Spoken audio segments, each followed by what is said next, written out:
Now that we understand basic wave phenomena and we have a familiarity with sound waves in particular, we are going to consider sources of sound. And fundamentally, typically, that consists of vibrating strings and air columns, or some variation of the obvious form of them. So let's take a look. Consider a string, like a stringed instrument, like a guitar or other of the many stringed instruments.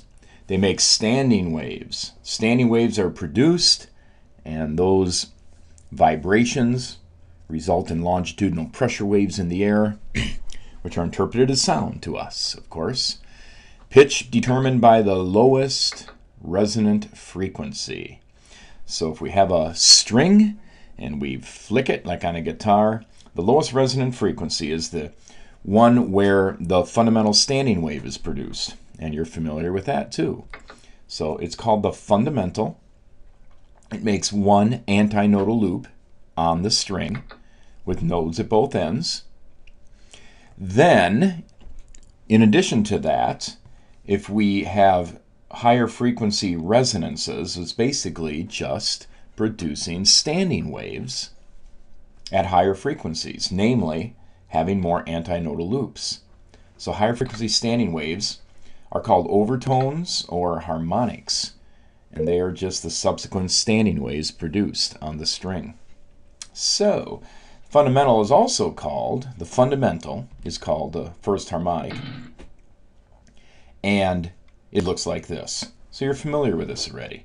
So this standing wave can be considered the result of a wave traveling along the medium this way, a reflected wave like this, and the way this looks is the string just wops back and forth, up and down. It doesn't look like a lot's happening, but it's the superposition of a traveling wave going to the right and to the left of the same frequency. And the same frequency is produced because this original wave reflects, and it reflects with the same shape at opposite direction. And so that's the perfect situation to produce a standing wave, because you've automatically got the same wavelength and the same frequency. So the length of this string can be defined in terms of these other quantities. Half a wavelength. All right, so it's half a wavelength. And the frequency is speed over wavelength in general. So speed over wavelength. Now wavelength, take this wavelength, solve for it, multiply both sides by 2, replace this with 2L. There it is, speed over 2L. Now as you shorten the length, in other words, if you just diminish the length of this string and set up the fundamental, nothing else has changed, the frequency of oscillation goes up. So it vibrates quicker. If you use the same length, but a different mass of string, now you've changed what? That's right, you've changed the medium. And we know that the speed of a medium is constant. So when you change the medium, you change the speed. All right, and so therefore, if the speed changes, the rate that vibrates changes as well. The frequency changes. So the frequency can be changed by shortening the length, or shortening or lengthening, changing the length, and changing the mass of the string itself.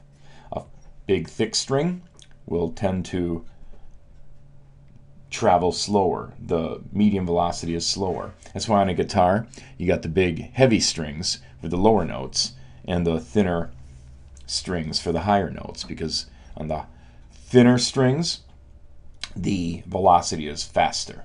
So that's how that goes. There's a tension has something to do with this as well, but we'll leave that alone for now. Next thing I just want to look at is the second harmonic. So it's the same string, you just vibrate it quicker, and you already know what that relationship is too, don't you? How does F2 I mean, this frequency compared to the original frequency? Well, you just have to double it. So it's the second harmonic in that sense. And the length is a wavelength. It's a full wavelength with 2 antinodal loops. Let's do the next one, the third harmonic. And there we have 3 antinodal loops. F3 is 3 times frequency number 1. You vibrate it 3 times as fast. The length is, well, to figure out the length, how many wavelengths are jammed into this space? Here's the length.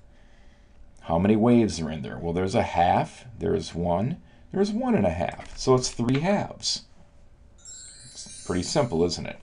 Now, as we progress from the fundamental to the second harmonic to the third harmonic, every subsequent harmonic, we're adding additional wavelengths in this same amount of space.